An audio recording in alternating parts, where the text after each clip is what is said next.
good morning, afternoon, or evening, and welcome to the Bloody Disgusting Network.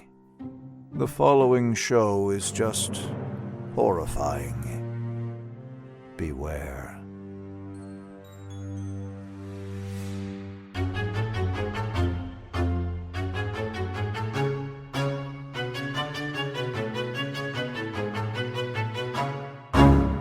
Sheriff, you're not cheating on your wife if you eat my lemon square.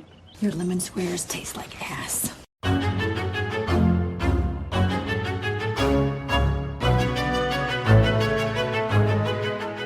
And welcome back to Horror Queers. We're talking 66 minutes of close-ups of Jennifer Lawrence's face.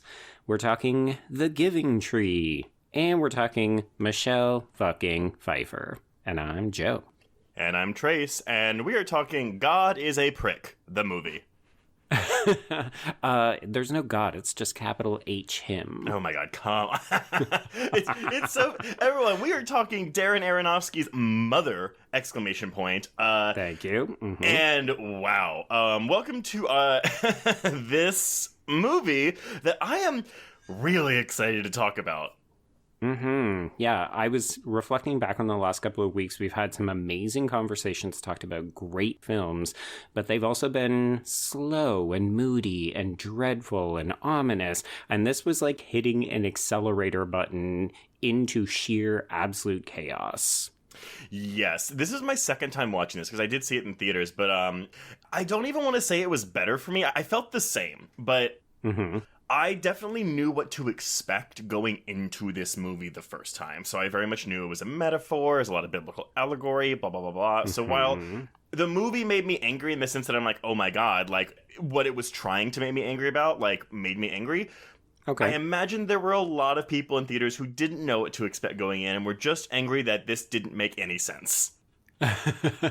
Yeah, I did rewatch the trailer to get a sense of how it was being advertised, and we can talk about it more when we get into this, and we maybe introduce a couple of special guests. But yeah, it's tricky because in a way, I think they marketed it the only way they possibly could have, but also that marketing does not tell you what this movie is. Oh, not at all. And thank you for cueing me, because we actually do have two guests waiting in the wings to help us pick apart this movie, which I hope we have enough time, because I feel like you could really make a podcast on its own about this film, but we'll see. The Mother podcast. The Mother... Daddy, no. All right, everyone. So we do have two guests, and they are the hosts of Ghouls Next Door, a media literacy podcast from a horror lens that explores the unique and raw ways society and culture influences film and media. You may also find an episode where Joe and I guest discussing the Underseen? The underseen film. She Dies Tomorrow, and so that'll kind of play well into this theme. But please welcome Gabe and Kat. Hello. Hello. Welcome to Mother. Exclamation point. Mother of all podcasts. Oh boy, Welcome to the show, y'all. Thank you. So when I reached out to the pair of you, I was looking for an opportunity to bring you on, and I thought, okay, well, Mother definitely has biblical allegories, but it's also very much in keeping with, like, the environment and eco-horror, and I know that right now the pair of you are doing a series on that, so I thought it was just this really great fit. I didn't realize this was going to be the first time you both watched this movie. Yep. Yeah. I almost feel bad because we come onto your show and we pick something, it does fall in the genre umbrella, right? But like, it was definitely a heady, more art house film. And then we bring you onto our show and give you this. I feel like this is the best way to experience it, though. Okay. Because we are covering eco horror, and it's a really depressing time. So it really fit because we're already in that mindset. And so we were like, should we also just like dissect it in the way we do? And I was like, no, I think the way that it's going to be approached in this is significant enough that we don't need to do it in our way. Yeah. Okay, so let's get this out of the way. So both of you can take turns. What were your thoughts or impressions of this film? As soon as the credits roll, what were your immediate thoughts? Okay, first, that was a lot. Yeah. And, like, my partner at the time, like, had just come home. He had also, like, seen just the tail end of it and was like, shook for the next 4 hours afterwards. Yeah. Because he walked in during the chaos. Yeah. And then I was sitting there like, what? I don't know enough about biblical things to know. Like, I was not raised super religious. So I was like, I did not pick up that was happening until like way too late. And then I was like, oh my God, what? Yeah. But I knew it was going to be a trip because I remember like people being mad about it. Yeah. And like saying like, what is this ridiculous film? So I did know it was going to be like wild. I had that expectation going in. Mm-hmm. And Gabe? Yeah. So I also knew very little, like, and I didn't look it up. I didn't want to. I knew that people had like split review, like some people like loved it, which are usually people I don't get along with. And then there's people who like hate it. And I had some words at the end of the film Yeah. for Kat, because we watch it together and we'll like text each other, and so it was a lot of like, what, why? But for me, I was like, I had the idea with Mother Earth. I was like, oh yeah, it's gonna be like, you know, she's Mother Earth. And then there's just a point in the film where I was like, oh my God, this is the Bible. And I was like, Kat, this equals this and this equals that.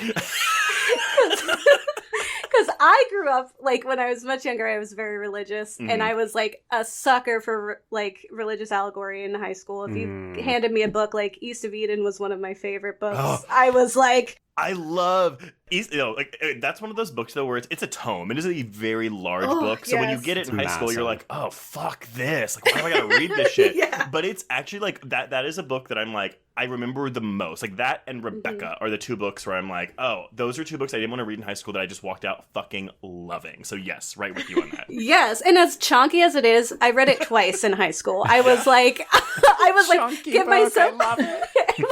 It really is. And I was like, wow, this is like this is what I want to do.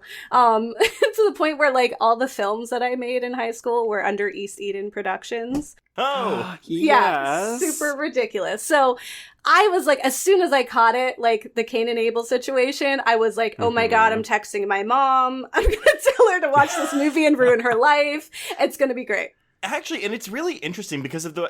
sorry, I'm not going to go into an East of Eden, like, harangue here, but the way that book portrays the Eve character and how this movie portrays the Eve character are very similar, because both Eves are very cunty. Yes. They suck. I think that's a very interesting way to portray Eve. And it's like, who keeps writing all these Eves? Gosh, it's a lot of men, isn't it?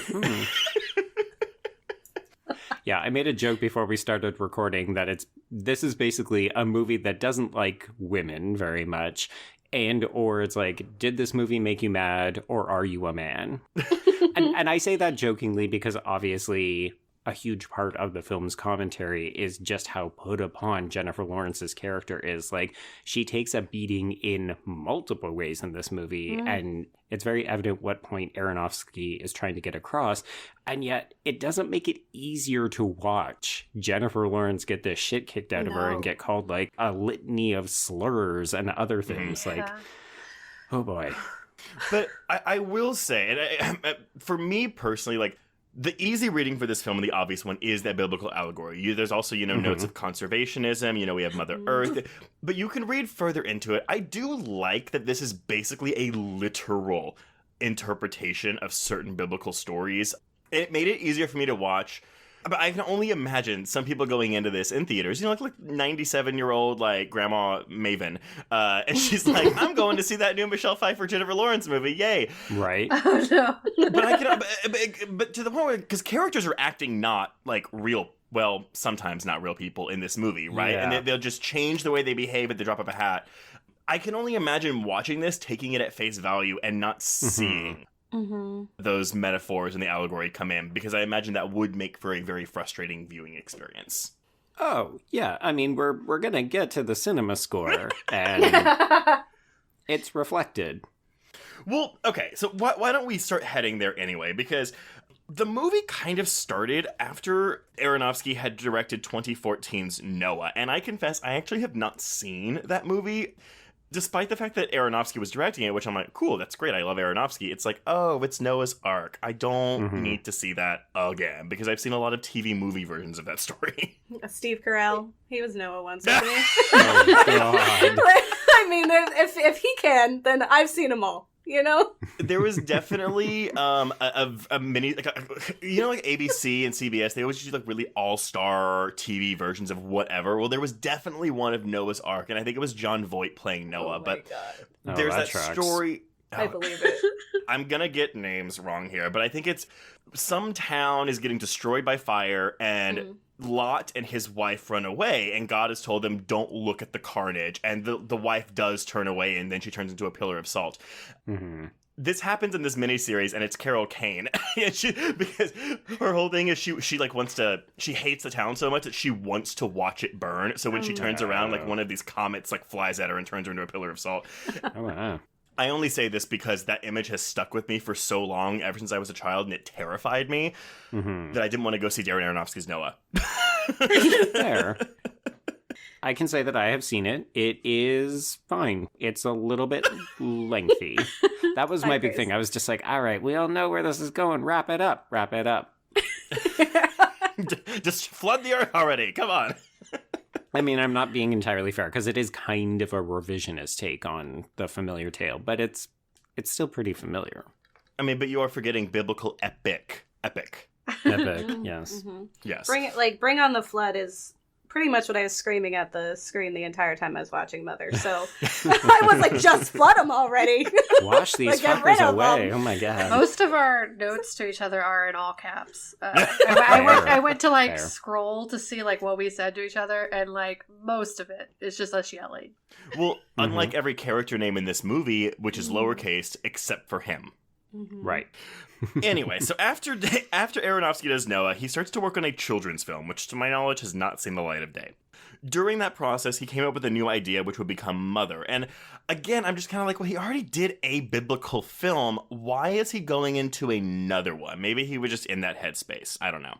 Well, it's odd, too, because he's not a particularly religious man. Like, it would make sense if he was devoutly religious, but I think he's actually just interested in the stories themselves and the power that they have. Like, they're kind of classic, right? Yes, but I also wonder if it's kind of like he really wants to get out this, like, hey, treat the planet okay, and he thought maybe a good way to do that was to put it in a religious Trojan horse. I could see it. I don't know. So he ended up writing the screenplay for Mother in 5 days, much faster than his usual pace, or I'm going to say any pace for screenwriting. Yeah, that's like scream fast. Yes. The film uses a dream logic narrative to which he has replied, like, if you try to unscrew it, it kind of falls apart. It's a psychological freakout. Do not over-explain it. To which I say... Don't tell me what to do. Yeah, but I'm also like, once you know to look for it, it's really right all there, right? Once I got it. Like, once it clicked, everything else clicked. And so then it influenced the way that I watched it. And so, like I said, I texted my mom to watch it. And part of me, like, doesn't want to tell her just to see what she does. But then I feel like she'll get mad at me. So I was like, should I tell her? Because then she'll not feel as lost. So I was just like, I wonder what that experience is and how utterly confusing it is to not know any of those stories. Yeah, I mean, I didn't know it, so I was just like, Gabe, you were telling me like, that's Cain, and I was like, cool, okay. I mean, I think it still works even if you don't know these figures, because there's enough in there. Like, it's not entirely biblical. There is an environmental reading. Like, when I saw this film and I reviewed it, I actually didn't talk about the biblical stuff. I was like, yeah, I'm pretty sure there's biblical stuff in here. I don't know that. So I just did it from an environmental Mother Earth reading. And it still works. Like, it's still fine in that regard. Yeah. Well, because at this point, because it's pretty clear that, like, that he is a version of God, like Father Almighty, whatever the hell. But Mother seems to take on the role simultaneously of Mother Earth and the Virgin Mary. So I think that's where, both of those readings can come into play, and whether you pick a side or not, or just say, no, it's both. Yeah. So they start shooting the film. Shooting takes place between June and August of 2016, so about 2.5 months. Before they started shooting, the cast had rehearsed for 3 months in a warehouse, during which time Aronofsky was able to get a sense of movement and camera movement to learn from that. So I feel like this was really the blocking, and like I'm just imagining a warehouse with all these extras in there. Yeah. I mean, in a way, it's almost like a stage play, right? And you just happen to have Aronofsky with a camera in there. It's worth noting that there's only 3 types of shots in this movie, and they're all handheld. So we get close-ups of Mother's face, we get over-the-shoulder shots from directly behind her or her POV. So I think the 3 months of blocking and framing is really important for that, because he's basically just following Jennifer Lawrence around, and everybody has to move around those 3 types of shots. Well, even with Kristen Wiig, right, who has like maybe 5 minutes of screen time in this movie, but I'm like, her scenes are kind of spaced apart, so I'm like, oh my god, but like, even they cast her last minute and they brought her in. I'm like, I would just love to know her schedule and how they got all these shots in of all this pandemonium and like how they edited this together, because there is just so much happening in the last like 30 to 40 minutes of this film that it's just like, whoa. Yeah. But something that should be noted about this film, and y'all probably did notice, there is not really a score to this movie, which I do think helps add to the unsettlingness of it. But it's honestly, I forgot until I started watching it. So this was the first of Aronofsky's film without the involvement of composer Clint Mansell, who has done most of, if not all of Aronofsky's films. You may know that, iconic score from Requiem for a Dream with the violins. That's Mansell. It initially did have a score composed by the late Johan Johansson, which I hope I'm pronouncing that right, but he did the scores for Mandy and a lot of the Denis Villeneuve films like Prisoner, Sicario, and Arrival. Oh, yeah, he's great. Well, he spent a year writing a score for this movie. Where is it? He had a 90-minute score synced up to a rough cut of the film, and while he was watching it with Aronofsky, they agreed not to use it because they realized the film was better with no music at all. They tried to use the score in a few moments, or just use minimal score that focused on sound design. They went with the latter option, which is just, we're not going to use the score, but we're going to use pieces of your score to enhance Foley effects. Maybe the sound of a baby's neck crunching. I don't know. No, I would be so mad. Yeah, Johan is a saint. You better pay me, but like extra, because you wasted my time. Yeah. As a sound designer, that like hurts. I just think of all the time I spend, and anytime there's like minor things where just like, this one doesn't fit. It's like, what do you mean? Yeah, it's like rage quit. Yeah. I My get heart. so angry. So the film was originally scheduled to be released on October 13th, 2017, just in time for Halloween to really scare all the kiddies. And Sure. The studio moved it up a month, so it actually comes out September 15th. Joe, do you know why they moved it up? I don't know why they moved it up.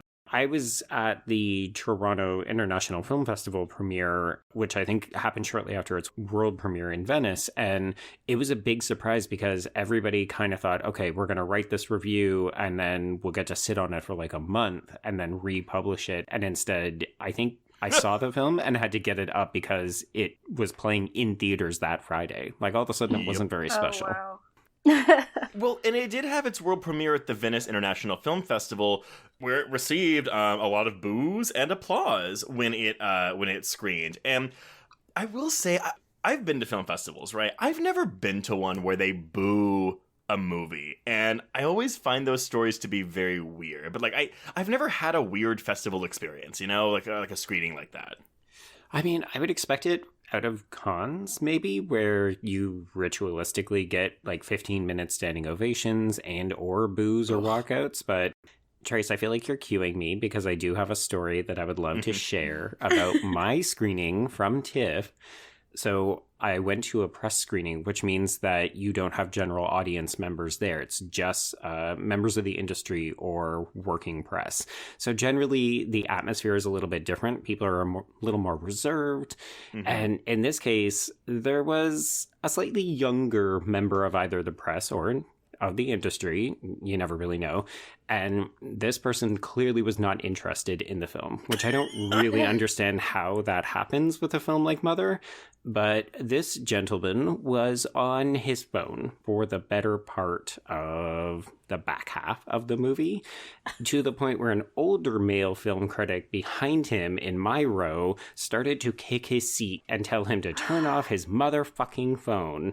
Oh, and this younger critic got so mad at him for kicking his seat that he stood up and threw his water all over the older press guy. And then they started to look like they were going to get into a fight. The older press critic said, "I'm going to find you after the screening." And the younger gentleman left with about 10 minutes left in this movie and was never seen again. Didn't want to get found. And I was just like, wow, okay. But also, that happened in Mother? This movie can't keep you enthralled? Really? But at a press and industry screening, no less. Not even because sometimes they'll do that where they bring in members of the public and it's like, cool, here's 2 rows for press. Everyone else is getting their free screening, you know? Yeah. And you don't care about the movie because you got it for free, or you came because you just want to see something on the big screen. Yeah. It's different when it's press and industry. You expect a little bit more decorum, and that was not the case here. And it was honestly pretty shocking. It was like the film spilled out. Yeah. So it was like, here's humanity for you. This is what you look like in action. Yes, clearly this younger gentleman did not take any of the film's messaging to heart because he was a huge fucking prick. Well, you know what though? I can see being bored by the first half of this movie. I mean, I was not, but I can understand someone watching this and being like, well, is anything gonna happen? Why are these people acting so weird, you know? Yeah. I spent the entirety of my first watch just being overwhelmed, trying to understand what the hell was going on. Because, as you said, Trace, there's a lot of characters here that don't seem to act like normal human beings. And that's usually a cue to audience members, hey, there's something else going on here. But, I mean, even if you understand the religious allegories, even if you're picking up on the environmental themes, it's still very... wait, where is this movie going? And then we pause for an almost reprieve, and then it builds back up. And, I remember feeling so exhausted after watching this movie the first time. Yeah, it's very anxiety-inducing. Oh, God, yeah. Because especially, I felt myself experiencing a lot of that, where I was just like, what would I do? How does this make it? What would I feel? Is this my house? And just feeling really, connected to the character of Mother, and just, I felt like they were intruding on my life. Yes. And that definitely is because of the cinematography, feeling very voyeuristic and helping you just blend right into the film in this situation. And it's just anyone who experiences complete strangers just coming in and you're all alone and the person that you care about the most is in your corner is super it just really, I don't even know what the words are, but I was just so, I was I want to murder. I want to murder him. And I feel I want to scream for her. Right. And so the whole time it felt like that, me shouting to Kat via text and being throw this woman's wet clothes on the ground. It's burn the whole house down. But that because you say, oh, you were so angry for her. Were there ever times too where you were frustrated with the character of Mother herself? The anger wasn't exactly to her. It was really that she was so affected by what she felt like she needed to be. And so she was holding herself back. And at those moments where she does have her little spiteful things that she does, push in the cigarettes, it was a little win for her. But that's why I knew in there, she was somebody else. And so she had to put on this persona that is Mother. And I was never angry at her. I was just really sad for her in that way, too, of I'm so sorry that you live in this world where you think you have to be like that. Right. Yeah. Yeah. I was never angry at her. I was more so just the audacity of everybody else. Or I was just if I was in that situation, I don't know if I would have freaked out. I think I would have just been so dumbfounded by the rudeness that was taking place, that my reaction would probably be similar to hers. And then I'm just what is happening? What do you mean these people are staying here? We don't know them. But that is what I like, again, about putting this conservationist allegory into this little microcosm of this little house. Because the point, at least one of the points of this film is if you're sitting there get the fuck out of her house, treat her better, treat her right, then it's well, why are you saying that about the planet you're living on, you know? Right. Yep. That was definitely us the entire time. like every time that there was too many people in there, it was like, here's the exhibit A. But I just remember specifically like the one part of like them painting, and they're like, yes. it does so much, the house does so much for us, and we have to give back. It's like, that's not even what it wants. Like, you don't even know. It's like, it would benefit her for you to be gone. Like, humanity needs to, where's the flood? Like, it was the entire time I was like, how dare you? Well, audiences felt similarly. They were a little angry at the movie itself. Maybe not some of the characters in this film. So when it was released on September 15th, 2017, it was released alongside American Assassin and was predicted to gross about $12 to $14 million opening weekend.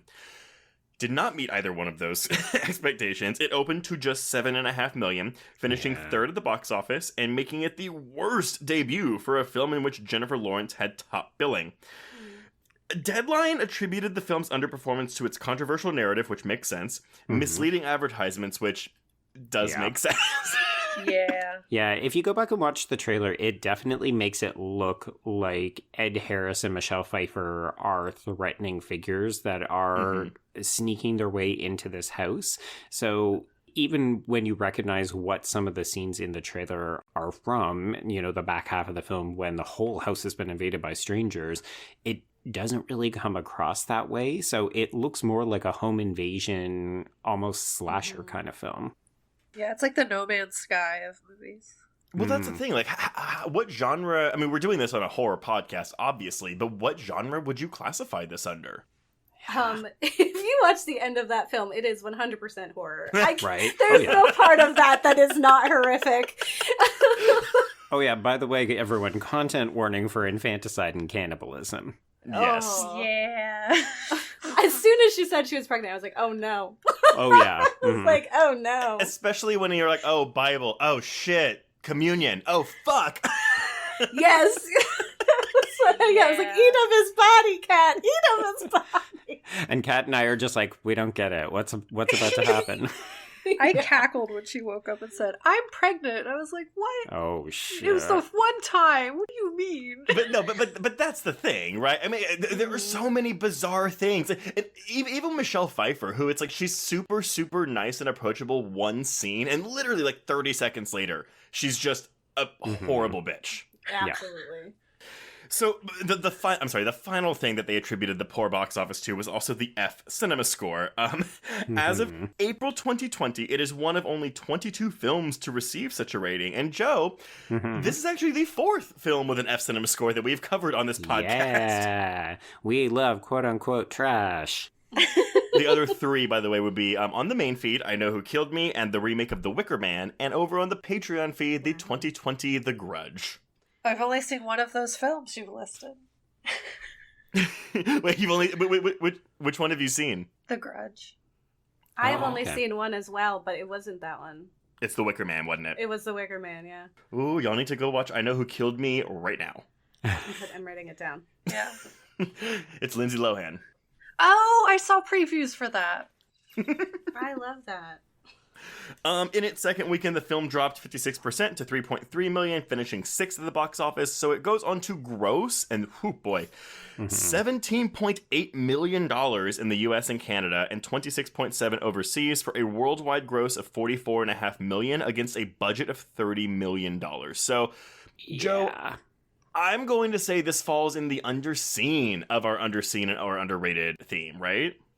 Yeah, I'll be interested to see how listeners respond to this one, because I felt like I knew so many people who were at least looking forward to it, whether or not they followed through and ended up seeing it in theaters or when it came out on video or VOD or whatever. Like, I agree with you. I do think it's underseen, but it's always surprised me. Like, you and I, even when we were looking at the options, we thought, well, maybe let's schedule Mother, because that's probably an easy win as a better known film. Yeah. And yet, maybe we've overestimated this. And Gabe and Kat, y'all had obviously heard of this movie and you knew of it, right? Yes. Okay. Because that's the thing. I feel like a lot of people know because they make it. But with this cast, like, and when the marketing was coming out, but I just feel like, the word of mouth was so bad that I feel like not a lot of, I don't want to say regular folk because that sounds really awful. Non-genre folk. Or people that aren't really, like, into the film industry, I guess, like, didn't go see it because people were like, well, that was really weird. Right. That was fucking terrible. Don't go to see it. Mm-hmm. Mm-hmm. Aunt Joan said it didn't meet her expectations. What did I say? 97-year-old Grandma Maven? Yeah. I think I meant to say Mabel. I've been watching a lot of Only Murders in the Building, so forgive me. With critics, it did fare better. So it's got a 68% on Rotten Tomatoes, but weirdly enough, an average score of 7 out of 10. So that's one of the fewer times that I've seen it, like, the average score be higher than the actual aggregate score. Right. But on Letterboxd, we've also got an average score of 7 out of 10 and a Metacritic of 75 out of 100. But to show that the Razzies are complete and utter nonsense, this movie did get 3 Razzie Awards. I'm sorry, nominations. It didn't win. Worst Director for Aronofsky, Worst Supporting Actor for Javier Bardem, and Worst Actress for Jennifer Lawrence. That is just flat out wrong. That is incorrect. Yeah, she acted so hard. Like, Yeah, she didn't she injured dislocate herself. her rib or something? Yeah.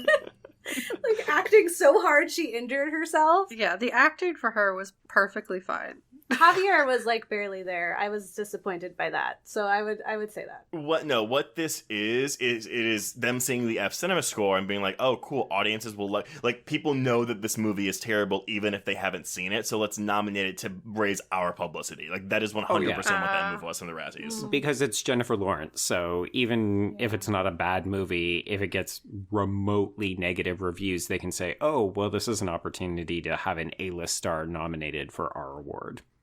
Yeah. People love to hate J-Law. Which didn't used to be the case. I don't know if y'all remember this, but, like, whenever J-Law was, like, coming in, it was everyone hated Anne Hathaway. And yes. And then she inherited it. Yes, but everyone was, oh my god, Jennifer Lawrence is so much more personable and realistic than Anne. Well, fucking yeah, 3 or 4 years later, bam, everyone hates Jennifer Lawrence. Mm-hmm. Yeah, I saw, like, some clip or whatever from her saying when she came back for Don't Look Up that she, like, just felt like everyone was over her. Yep. And I was like, man, that feels I felt so connected to her. Like, there are just times where I'm just like, I also have a very big, loud personality where I can see how people are annoyed by her because that's what I'm afraid of from people all the time. So I was like, oh, I feel that for you. I mean, I do too, but at the same time, I'm like, I never, not to brag, but, like, I never went on that hate train. I also never hated Anne Hathaway. Like, whenever people were hating on Hathaway, I was like, y'all, why? She's so cool. Yeah. No, we just get it in our minds that we don't like certain actresses, especially when we have seen them climb the popularity charts or find success, right? It's the same thing that we do with the Best Actress Oscar curse, where we love to watch women win the Best Oscar and then absolutely tear them down when they make a bad movie after that. Oh, Best Actress, why is she in Catwoman, Halle Berry? And you're just like, because she's a fucking actress and she makes a bunch of different types of movies. Not all of them are going to be good. It's actually perfect timing because go see Moonfall starring Halle Berry in theaters right now. Well, that's going to age well, Trey. It's great. But yeah, that's it. So why don't we get into the plot of this film? Question mark? Question Plot, mark. question mark, yeah. Let me tell you, folks, glimpse behind the curtain. Normally, I aim to have about 2 pages of plot. This movie, I had 3.5 pages of plot, and then I condensed it down by just eliminating whole sections of chaos, and I now have it at 1.25 page. That's how much just stuff happens in this movie. Do y'all take notes when you're watching things for your podcast? Yeah. I mean, in that we were, like, usually just talking to each other. Right. Well, because I was telling Joe before, and I was like, it was really weird, because I was doing pretty good with my note-taking for the first half, but then as pandemonium started to happen, my notes just became this, like, senseless ramble of, and this happens, and this happens, and this happens, and this happens. Yeah. Corridor of corpses, SWAT dudes, women in cages, Gerson Wig dies. That's basically my notes, yeah. I don't even remember her dying in this. I remember her shooting people. No, she It's didn't. right afterwards. She gets exploded. Oh, she blows up. Yeah. Yes. Okay. Yes, I did see that. Okay, so I'm going to give a quick shout out to Molly Bandonis for her piece Complicity in Darren Aronofsky's Mother. I'll bring it in a little bit later on, but also just in case people wanted a overview of The Giving Tree, since I mentioned it in my opening It sets a bit of an environmental theme. It's a 1964 children's picture book that was written and illustrated by Shel Silverstein. Shel Silverstein. Did you never read his little like children's poem books as a kid? Absolutely where the sidewalk ends. Yeah. Oh yeah. Thank y'all, Gabe. I was really into them, so you're right. Mm-hmm. They were so good. Okay, clearly I was missing out as the only person who apparently did not. But the Giving Tree, it's about the give and take relationship between a talking tree who is coded as female and a boy as he matures and grows into a man and then an elderly person. And basically he just takes everything from her. So he takes her apples and her branches and eventually her trunk. And it's apparently come under criticism because, of course, we're in a period right now where we like to ban and challenge books that are even remotely controversial. And the film Mother ends up often getting referenced in conjunction with this book because if you look at the environmental themes, it's kind of, oh, well, it's Jennifer Lawrence just continually giving and giving and giving and really asking for very little in return to the point of her own destruction.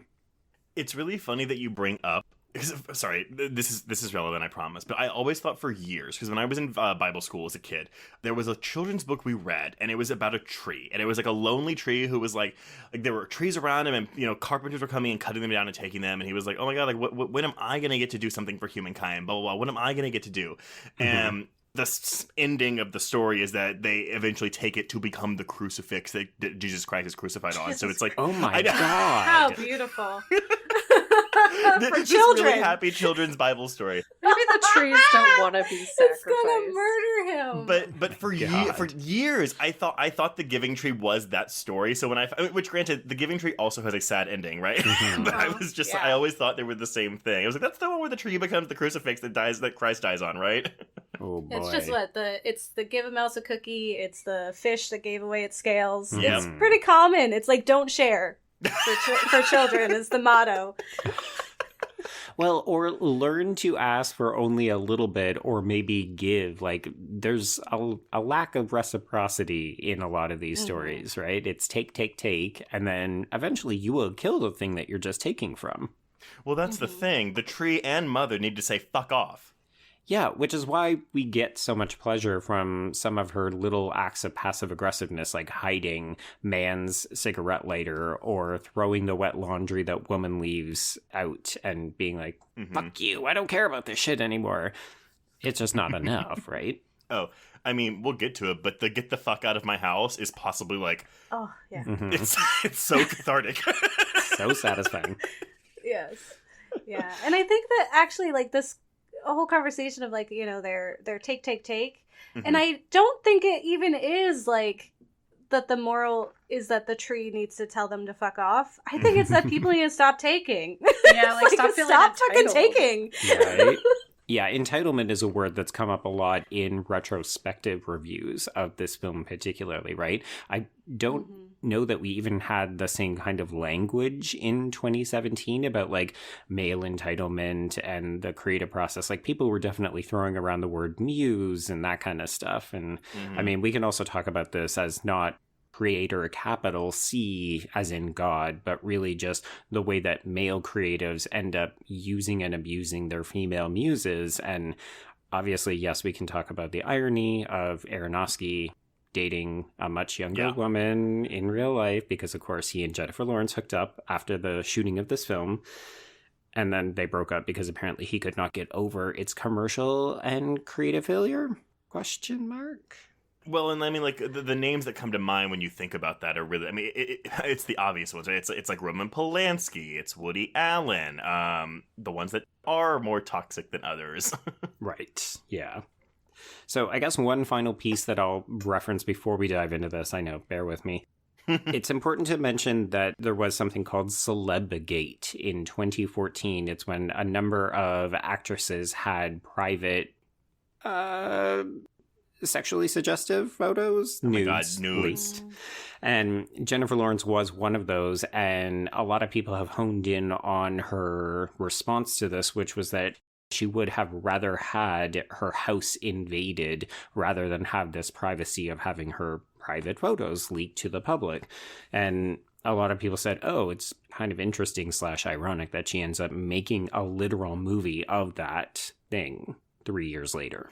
I didn't realize that was so long ago, too. That seems like it was, like, honestly, around the time this movie came out. Yeah.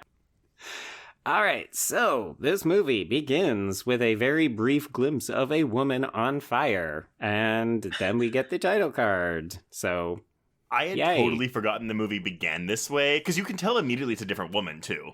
Mm-hmm. Yeah.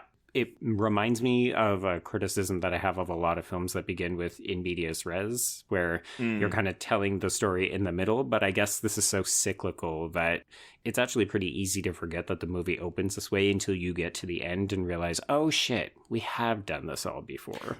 And I do want to talk about that aspect because it goes kind of against the biblical part for me, but we can talk about that maybe at the end when we actually have the cycle start again. Mm-hmm. So out of the remains of this charred woman, we see a crystal heart. And when it gets placed in a holder, we see an entire house reconstituted from its charred remains. And this is the secluded house that is inhabited by a struggling poet known as Him, as you said, Trace, capital H, played by Javier Bardem.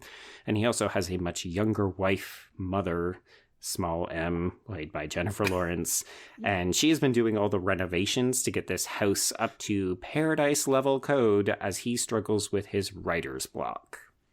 I will tell you, I did struggle writing the notes for this. It was like him, mother, man, woman, older son, younger son. Yeah, it's a bit of a nuisance. I think it works better when you just kind of read it and not when you actually have to explain it. So yeah. Bear with us, listeners, if we start talking about him or her and you have no idea which character we're talking about. Yeah, I watched, I'm sure Kat did too, I watched it with subtitles. So as soon as like the subtitle and it said man showed up, I was like, okay. There we go. Saddle up. Yes. Well, and I think because every character's name is lowercase except for him, right? Yes, correct. Yeah, because he is all-powerful. Mm-hmm. Yeah, so we should note that at one point, Jennifer Lawrence's mother literally does say that she wants to make the house a paradise. So that's your first cue that this is a representation of the Garden of Eden. And then there's also numerous scenes throughout the film where she touches the walls, often where there's cracks, and you get visual imagery from her perspective of a beating heart. And as the chaos escalates throughout the film, that heart starts to become more black and charred and beat slower. Yeah. So throughout this recording, I'll pull in, and Joe, I'll give you credit because you did send this to me before I had actually done my research. But this is a Time Magazine article called "An Exhaustive List of All the References We Could Find in Mother" by Eliana Dr. Mann and Eliza Berman. There's a bunch of stuff in here, like the bloody hole in the floor, which I mean, because I kind of link that with the heart in kind of the same thing almost, but they said that that's more of an homage to like Edgar Allan Poe's The Telltale Heart, but then also they liken the hole in the floor to a vagina since it's supposed to be like the physical representation of mother herself, and she's linked to it. So like, right, you know, people were like, oh, why is there a heart in the toilet? It's like, well, that's her heart. Like her heart lives in this house. Right. Or you could read that is man literally vomiting up his own heart because he doesn't have one. Ooh, I like that too. So, speaking of man, played by Ed Harris, he arrives unexpectedly one day, and him, as in the Javier Bardem character, invites man in, despite Mother's clear reservations. So, immediately there's friction because Mother has made this house a paradise for her and him, and then all of a sudden there's this stranger who appears, and him, the Javier Bardem character, is very receptive to this person. So invites him in, offers to let him stay. And we also see that the relationship between him and Mother is not great. He does a lot of ordering around, and she is very subservient. So she's very happy to make tea. She's very happy to clean up when there's a mess. So the gender roles are fairly traditional, and it kind of escalates when man arrives, because all of a sudden now she's looking after two people who don't seem to give much of a fuck about her at all. Yeah, Kat had some words about that when we were watching. Yeah, I was like, you're the one who let him stay here. You make the bed. I'm not doing anything. I'm going to go to my room and sit where I want to be, and you can take care of this man that I did not volunteer to take care of. Exactly. Well, and again, like, if we're going with the Bible here, right? Because the whole thing, that Mother spends most of the beginning of this movie upkeeping the house, like fixing up the house, trying to turn up fucking paint color. Also, it's God. Oh my God. It's not really, because she says she built the house, didn't she? Like, did she make this house? That's what she tells Woman when she arrives. Yes. So that's the only where the reading it as biblical allegory versus just conservationist allegory kind of start to war with each other, because again, I mean, in the Bible, God made the earth, right? It took however many days and nights, blah blah blah. On the seventh day, God created man. So it's interesting that they give that role to Mother in this movie and not God. God damn it, not him. Well, I think that she says to Woman, this was his childhood home. Right. Because she says, like, why don't you just tear it down and make a new one? And she says, because this is his home. That's right. She renovated it. Yeah. Just God sitting there by himself in his own little playground, just by himself. Yeah, and wasn't it, like, originally supposed to be called, like, the seventh day or something? Oh, Maybe. Quite possibly. Maybe they thought that was too on the nose. Aronofsky's like, no, don't read it that way. Don't read it literally. Also, this movie is called The Seventh Day. So it's also pretty clear that man isn't very healthy. So he has a persistent cough if he tries to do too much laborious labor. As I mentioned, he is seen vomiting in the middle of the night, and him is seen to take care of him. He also has a suggestive back wound, which could be attributed to a missing rib, perhaps. That made sense to me, but what did y'all make of his coughing? Why is this man... I mean, obviously we know in the movie he's going to die, but did y'all get any symbolism from that? Like, what that is trying to represent? No. Just quite honestly. Because at that point, I wasn't even in there yet, you know? I was just like, there's this rude man dying in my house for no reason. And he's a doctor and he's smoking, and I was like, just the audacity of all of this is... like, it was just too triggering for me to even stop and be like, So I read it because you can also keep an eye out for various signs of plague and pestilence. And so I see this as, oh, there's a sick person who comes into the Garden of Eden and starts to corrupt it with his illness, his bad ideas, and so on. That makes sense. I'm actually surprised we don't get a serpent in this movie. I mean, we get a toad. Yeah, but I mean, that's not, like, yeah, sure. yeah, they just did it of their own volition. They didn't need any. Yeah, they were just like, Eve is the worst. So she didn't even need anybody to convince her. She was just inherently just gonna fuck it up. Right. I mean, I feel like one of the other things that we should note is that this isn't, I think, Trace, you kind of cued us off the top, but this isn't a beat for beat retelling. A lot of it is fairly literal and on the surface, but it doesn't track according to one reading exactly in any case. So part of what makes the movie fun is saying, oh, that thing seems to be referencing this, but then there's other things that don't work for that reading. And it keeps the movie fresh and interesting, but also a little frustrating if you're looking for any consistency. Well, but that's what I'm saying, right? Like, if you can just say, cool, this is biblical allegory from beginning to end, you can make that work and be fine. But yes, there are other readings, other deeper meanings that you can also pull out of it if you want to do that extra work, which we'll see if we do that today. We'll see. Yeah. So important to note that Mother is also experiencing pain. So every once in a while, she just seems to either get chest or stomach pain, and, you know, she drops a saucer. There's a couple of times where it looks like she might fall over, and she is regularly seen to take a yellow liquid elixir to help calm either her nerves or soothe her symptoms. So what do y'all make of this thing? Because this is one that I did find in research, but this is the one where I was like, what the fuck is this shit? It just looked like dehydrated person pee, so I really didn't have anything other than that. I was just like, this is a strange directional choice. I went with one. I was like, oh, sunshine if she's Mother Earth. But I was getting very like yellow wallpaper vibes of like, this is how we keep her in this path in our way, and there also is her like literally like up in this wallpaper, but every time she did that I was like, oh, okay. This is some control. Yes. Like, can you tell us a bit about what the yellow wallpaper is about, just so we can get that connection? Yeah, so it's a short story, and it's was it Charlotte Perkins Gilman? Yes, Gilman Perkins. correct. Yeah, and it's a woman who is dubbed hysteric, or just not behaving the way that women are perceived to do. And so they think something is wrong with her, and her husband essentially locks her up away from everyone, and is just like, she pretty much has postpartum, and they lock her up.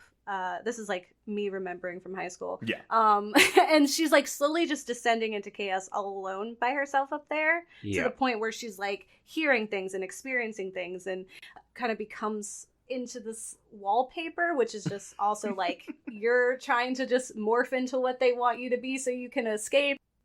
And just this whole discussion of like what men are expecting women to be, especially during that time. And that's why I was like, oh, okay. It's another clue. I will tack onto that just a tiny bit, because the yellow is what comes into. So yeah, the story, I don't want to say mirrors this one like very well, but it is very similar. And the character in this story is obsessed with the wallpaper, which is a sickly color and has a yellow smell. And the color yellow is just all over this. So yeah, some people think that that's why this essentially mother's emergency is yellow. Right. Yeah. People wrote that? Wow, okay. I wrote it off. That's nice. It's good to know it wasn't just me being like, I read a book. No, I mean, just you super were fucking smart. Gabe's a genius. I was over here just thinking it was pee. Oh, no. Kat, I am right there with you. I thought, oh, wow, she's got some Gatorade in, like, little pill form. Like, or so weird. It was B complex. It'll take B complex, like it turns your urine like neon yellow. Yeah. Gross.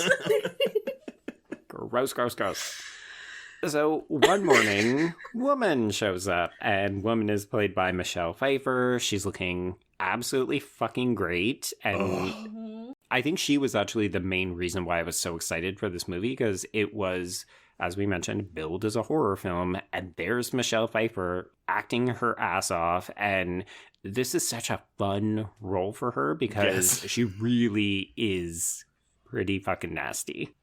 Just chaos. Well, also, I think at this time, because like, Michelle Pfeiffer hasn't been making like a lot of movies. No. In the 2010s, at least. Like, she's doing more now, especially with indie work. But like, this to me was like a return to cinema for Michelle Pfeiffer.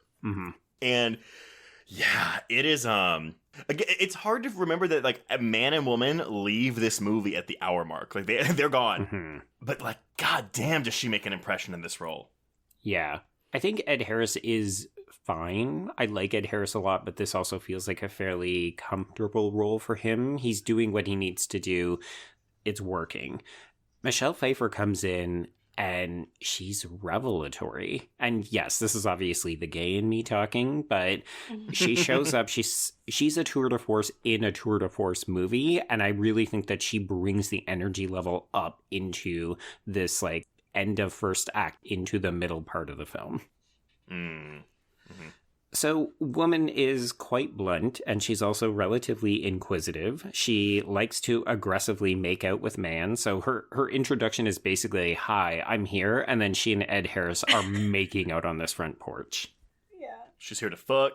She is very sexual, yes. Well, I will say though, her first conversation with Mother, because it's very candid, but it doesn't start as very rude. But then, like, 2 lines later, she starts being really rude about why she doesn't want to have kids. She's like, oh my god, yes, you do want to, but you can't have them. Oh my god, maybe he doesn't love you. Can you imagine that? You're working so hard and it's for nothing. Basically. You poor thing. That is Aronofsky talking to his composer during this movie. Oh no! Wow, Therese. My heart! No. I think that really works well in favor of the reading of the male creator and his muse, right? So it's this idea that he's so inspired by you, but he doesn't want to fuck you. And why haven't you been having sex? And the age difference is so big. How is this working? So in some ways, Michelle Pfeiffer is that mouthpiece for all of the things that society doesn't frequently say about these kinds of relationships. And I love her undercutting line where she just repeatedly says, "Oh, you really do love him because he doesn't love you." It's so patronizing. Granted, I've only read the Book of Genesis once, and it was something I had to do with... sorry, Gabe, you said you grew up religious. Was it Catholic specifically? It was Christian. It was Southern. So Catholics, we have this thing called Lent, where it's like, it's the Ash Wednesday starts and it goes through Easter. It's 40 days, blah, blah, blah. Yeah, that Josh Hartnett movie. Yes, that one. but typically you have to give up something. And so, yes, in the Josh Hartnett movie, he gives up, all sex and masturbation? I think so, yeah. Yeah. Well, so my mom started making my sister and I a deal where she was like, in lieu of giving something up, you can read from the Bible for 30 minutes every day. So I did that one year. Okay, that's not bad. It was okay. Well, it's like reading Shakespeare, though. Like, honestly, I didn't find it as easy to read as some people do. No. But I don't remember Eve being portrayed as... Like, she is the one that bites into the tree of life or whatever the hell the fruit is first because the serpent tempts her. Right. This movie kind of affects that where it's like, oh, no, she goes in on of her own volition and, wants to do this because she's kind of an evil bitch. And I find the characterization of woman in this movie just very interesting because it didn't have to be like this. It didn't have to make her a bitch. They chose to. I think it's also to me, it's the approach that the Bible takes with women, though, because none of them mean anything. Like, any of them that have power don't really. They're subservients, and a lot of them are erased, or the roles that they actually played in potential history or in other works. Yeah, they're either given to men or they're given these Mary Magdalene. Saying that she was a sex worker, and it's that's not even people are that's not real. And so and it's apocryphal, but anytime there's women in the Bible, there is this either subservient woman or you have someone like Lilith who's how dare you tell me what to do, and that's the bad woman. Right. So I was and kind of going back to that East of Eden situation, it is that because people really do see Eve as evil a lot of the time because she did bring down Adam as if he couldn't speak for himself. Right. I do because the East of Eden comparison, because the reason it's not, her name isn't Eve, but whatever her name is in that book, she really, she's kind of born bad, but society also puts her there because of how society treats women. So I do like that. I like that. So one of the things that repeatedly happens with this woman is she tries to sneak into the study because she is attracted to this crystal that we saw at the opening of the film. And Mann also did that to a certain extent when he was showering him with all sorts of praise for being a famous poet. So people are attracted to this gem, and at one point woman and man accidentally break it, which has no religious connotations at all, so we can just totally move by it. Yeah, and they're cast out of the paradise house, and that's totally unrelated. And then they go to fuck because they've lost their innocence and they recognize each other's bodies for the first time. There we go. Yeah, so as Mother is trying to get rid of the humans from paradise, we've also got him getting very upset and boarding up the study. So the gateway to heaven has been closed off. It's not available to these people anymore. And just when you think, okay, cool, I've got this message, we're going to move on, we sort of do, because this is when we get the appearance of older son, who is played by Domhnall Gleeson, and younger brother, who is played by his brother, Brian Gleeson. Inspired casting. I did not know that. This story always made me... Sorry, not this scene in this movie, but the Cain and Abel story always made me the saddest. It's just a really... I mean, logistics aside, because I'm okay, wait, Adam and Eve, cool, they give birth to 2 sons. Where does the population go from there? But, like, it's just, like, again, brother on brother. And this is actually, I feel like, the most abbreviated of the, like, biblical stories that we get here. It seems like it happens very quickly. Oh, yeah. Oh, yeah.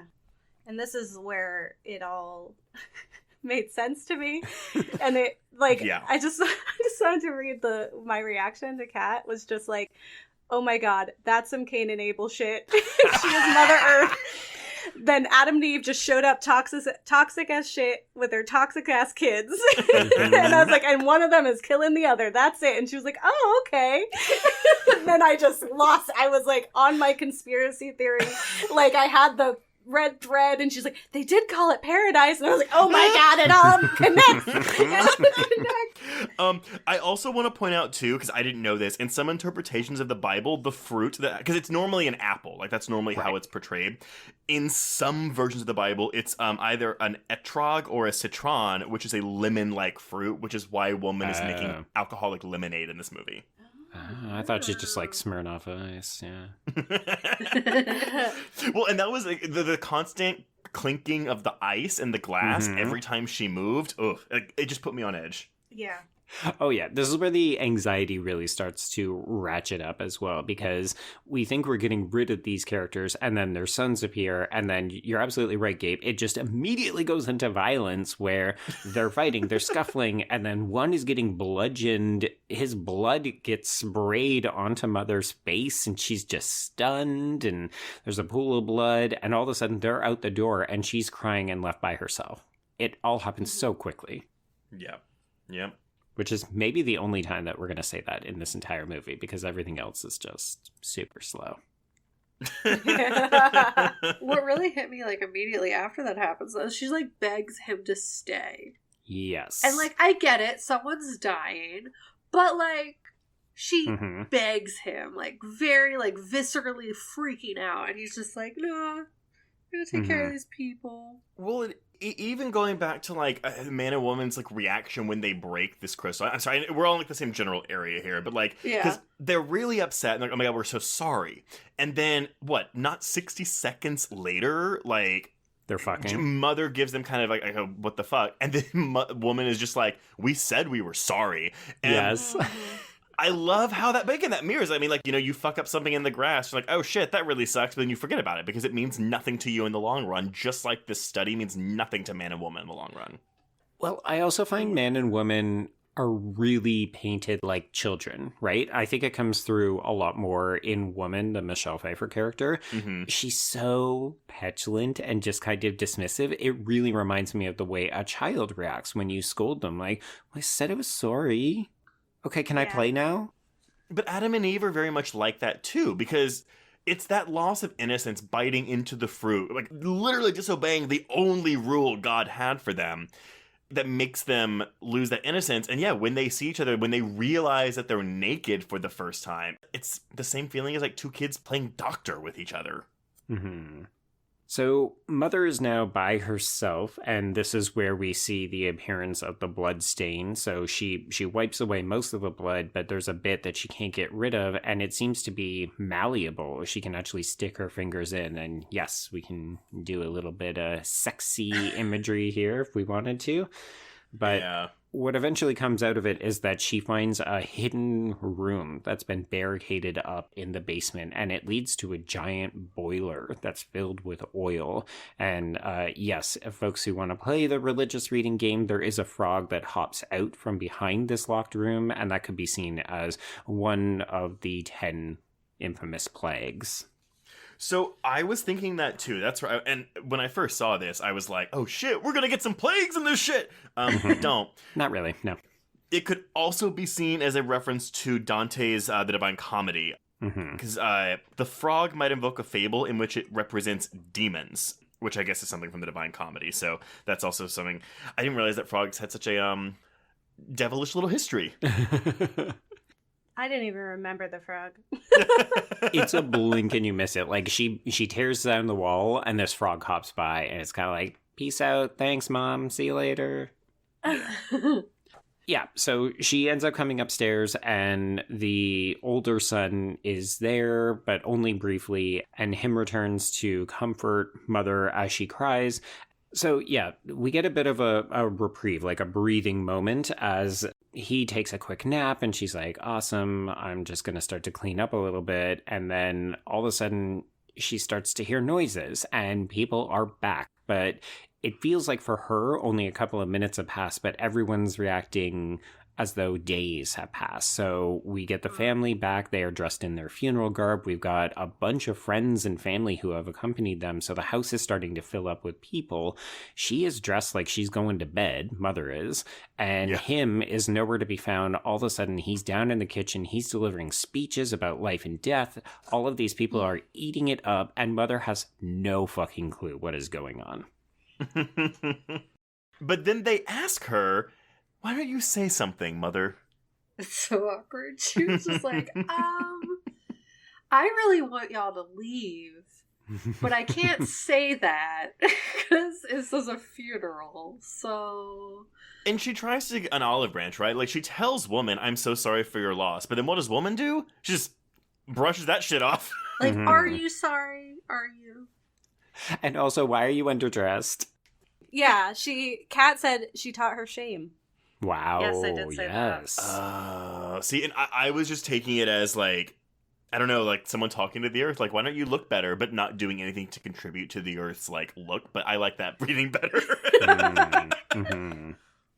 Yeah, so Mother ends up going upstairs to change clothes. She ends up having to kick multiple different couples who are either in the process of fornicating or looking to get there. And by the time she comes back downstairs, this is starting to become less of a wake and more of a party. So we've just got people perched everywhere. And one of my favorite recurring motifs in this section is that couple who will not get the fuck off the sink. Oh. You know who the woman is, right? I mean, you're going to tell me, so. It's Emily Hampshire, a.k.a. Stevie from Schitt's Creek. Oh, really? I mean, that makes sense because I think this might have been shot in Canada. Entirely possible. But yeah, I mean, this is when, like, again, my note taking kind of went off the rails because I was like, hey, I'm just gonna stop taking notes. But some things I noted, like, it's the way people just flippantly reply to her, right? Mm-hmm. Like, she's like, what are you doing? Just exploring. Or when the guy is like, he grabs her and he's like, get out of my face, you arrogant cunt.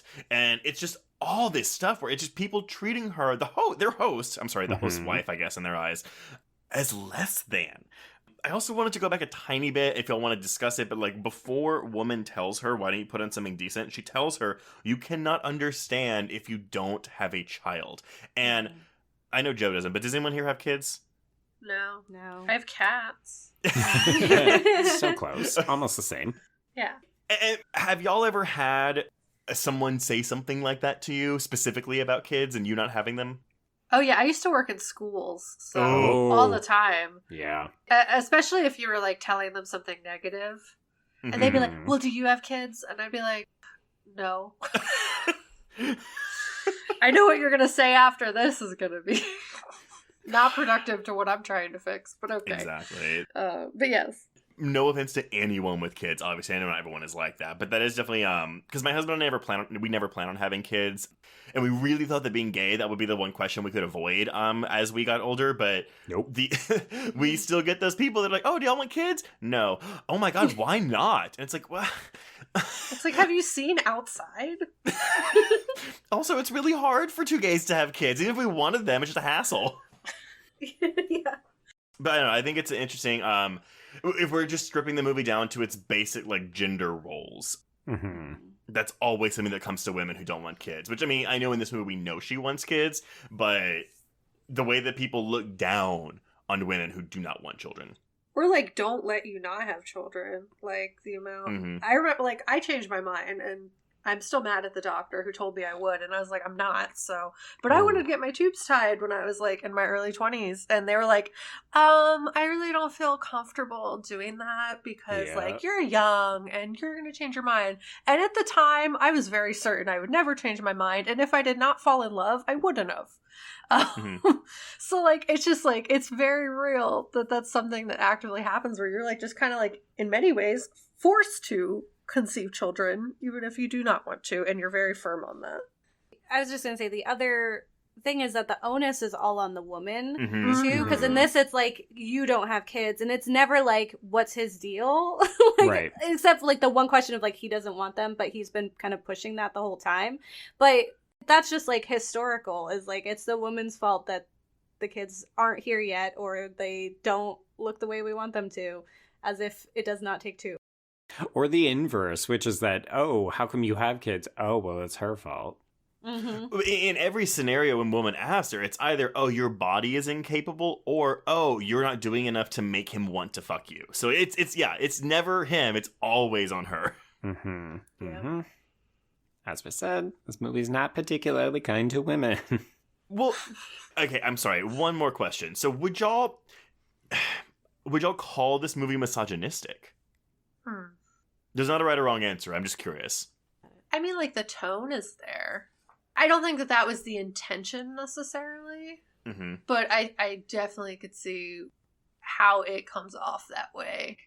Like, there's not one good woman character. Like, Mother, kind of, but most But of she's getting the beat film up. is just, like, her getting the shit kicked out of her. So, like, there's not, like, any instance where a woman's having a good time or, like... No. anything remotely positive is really happening. Yeah, I also think it's like in the intent too, like, because there's always this like line that films, I'd say specifically directed by like males telling like female stories, where we kind of like toe this line of like, are we just continuing to create the same problem by trying to criticize the problem? Like, we're making media that features the same horrible tropes and experiences and traumas, and we're having to see them on screen. Mm-hmm. So you're just creating another thing that has that, versus like, are we dissecting that and like really like being critical of it instead of just making more of it? And it's really hard to find, like, especially in horror, honestly, where those things fall. Yeah. And I think a big part of that is looking behind the scenes and like how much agency women have there in like the writing or the directing or like being on the crew and having any say in how things are portrayed. Mm-hmm. And is this cathartic for women? I don't think so. I didn't feel ever like, oh, good, someone is telling my story kind of thing. I think so. Yeah, I do think it's portraying misogyny, absolutely. But I think because that intent was to enrage you, like, you're supposed to look at how this film treats this woman, and you're supposed to be angry. You're not ever supposed to be like, yeah, I love this. So that's where I'm like, okay, yeah, but you're right. Where is the line? Because I can totally see someone watching this and being like, this is so offensive to me or to women in general. But yeah, for me, I do think this movie is putting a spotlight on misogyny, and while definitely not approving of it, and that's why it's so frustrating. It's trying to get that reaction out of you. Mm-hmm. I feel like it's one of those things where it's like, when you're telling someone you want something to change, and then their interpretation is they're going to make a movie about it, where what they should be doing is calling out people in their lives and uplifting people, like uplifting women to make films. So I guess like that probably would have been better. I also, sorry, go ahead, Kat. No, you're good. That was basically my thought. I think like something that we generally like explore in our show is always like, what right do you have to tell this story too? So if we are going to address like misogyny and do that, it really is like, I totally like give you credit for acknowledging that exists and it sucks. But you also have to like acknowledge that you are also a victim to it and participate in that as well. And so it's like, how much of this can you really tell authentically? Right. I think too, it also, because I see this a lot of people critique misogyny, especially in horror films, where it's like, why would anyone be entertained by that, right? Like, why are you putting misogyny or rape or whatever in a film? And I don't for a second ever find that this movie is trying to entertain us. So. Yeah, I'd agree. Okay. Yeah, we can probably continue to address that, especially in the back half of the film, as things get even more unhinged. I will say we're actually up to a slightly cathartic part in the film because Mother reaches her limit. It requires a biblical flood, so the sink ends up breaking and it floods the kitchen, and this is when she tells everyone to get the fuck out. And then she and him have this fight, and I actually really like the things that get said here because, as I think, Gabe, you mentioned, we don't get a lot of Javier Bardem in this film, and he doesn't, as a result, get that much to do because most of the time he's just out there being worshipped and adored and occasionally popping in to save her in the back half. But here, the two of them actually get to really go at it. So she ends up saying that he abandons her and that he won't fuck her. And he says that the house is suffocating and he wants to bring new life into it. And I don't love how this turns into a slightly uncomfortable sex scene for me, but I do like that we're getting these pair to reveal some of their feelings. And this is where we kind of go into a calm before the storm as we transition into the back half of the film. So we sort of reset, you know, we wake up the next day, it's sunny, it's bright, everything seems to be okay. The house is obviously still a complete fucking disaster. She calls it an apocalypse, just in case you're still not paying attention. Because this to me, it's signifying like the difference between the Old Testament and the New, right? Old Testament, we have this vengeful, wrathful God, and New Testament's a more forgiving, kind God because his son's out there doing the Holy Spirit shit. Right. Okay. I mean, I can buy that. I can buy it. He's having women wipe his feet, clean his feet. He's bringing people back from the dead, all that shit. Good times. Yeah. Yeah. The party never stops now that Jesus is on earth. Yeah. Oh God, but then what happens next? Yeah. Oh, God. So in this bright, shining new day, this is when Mother realizes that she is pregnant. And initially, him seems excited, but then you realize, oh, his inspiration is actually because of the pain from the people of the night before. So he gets down to writing. She gets down to cleaning and preparing the nursery because we're still doing that gendered shit. She put it in the murder room, though. This is true. Baby goes in the murder room. Why would you put the baby in the murder room? Well, there's so little space in this house. There's only about 15 rooms that you could pick Put from. a rug down. Honestly. I do love that idea, though. It feels to me like if I read it from the environmental perspective, I'm like, oh, look, it's like she's putting a Band-Aid over the wound. Yeah. Shockingly enough, it doesn't work. Every time I go in here, I'm going to remember that time that boy killed that other boy and cradle my baby. It's going to be lovely. You know what, though? She's got her yellow-ass wall, so she's fine. Yeah, that's true. That's true. Yeah, like that wall. You're good to go. So, he's getting down to that writing. He's making a lot of good progress. And then one day he finishes his New Testament style poem about how they rebuild the world. And it's so magnificent. The publisher is already on the phone and she loves it. And people have decided to start showing up at the house to worship him. And this is when I'm going to bring in Molly Bandonis. She starts to credit what happens next as a microcosm of civilization. So, folks, if you have not seen this film, just to prepare you, it's basically the history of the world in about 30 minutes. Well, and I will tell you, there is a certain movie that came out last month that takes a stab at toxic fandom. And I would argue this movie does the exact same thing. A little bit. They are all forgiving of everything that this man does. They take everything at face value, accept his word as gospel. And the number one acolyte is a zealot played by Stephen McHattie. Canada, represent. Yeah. And we also have his publisher, literally his publisher, the Herald, who is played by Kirsten Wiig. And I love that one of her very first lines is, "Oh, it's really hot in here." Because that's definitely not a comment on global warming. Yeah, I have that written down. It's hot in here. Oh, yeah, it is. But it's also like, I mean, like we witness people going to war over this poem. Like, because so many, especially like, you know, so many wars are fight over religious rights. And again, in the grand scheme of things, you know, obviously religion, people are very passionate about it. It's like, okay, I guess I can get why people would be so up in arms. But when it shrunk down to this little scale of, oh, it's this man's poem, at least for me, it really puts into perspective how silly a lot of this is, right? It's like, why not just let people do what they want to do? Let people believe what they want to believe. If they don't believe what you do, don't kill them. It's okay. But Tracy, you have to remember that one of the great virtues of this poem is that everybody interprets it in their own way. Yes. And that's the thing with the Bible. I'll never forget. Because, I mean, growing up gay, you hear a lot of like, well, no religion's going to like you or no religion will accept you because every religion is anti-queer. Mm-hmm. I'll never forget my freshman sophomore year of college. It was a queer preacher came to UT. They did a sermon about how the Bible has been interpreted differently over the centuries and or thousands of years and whatever, right. And how there are some readings where it's like, no, like it can say man cannot lie with man, blah blah blah, but like this, because of all the translations throughout the years, like this actually may have meant this other thing at one point in time. So it's really hard to nail down like what did the Bible originally say? And by Bible, I mean the book that was written by a bunch of men. Mm-hmm. Mm-hmm. But it was the first time I'd ever like heard that. Like I'd never heard that the Bible could be interpreted in different ways.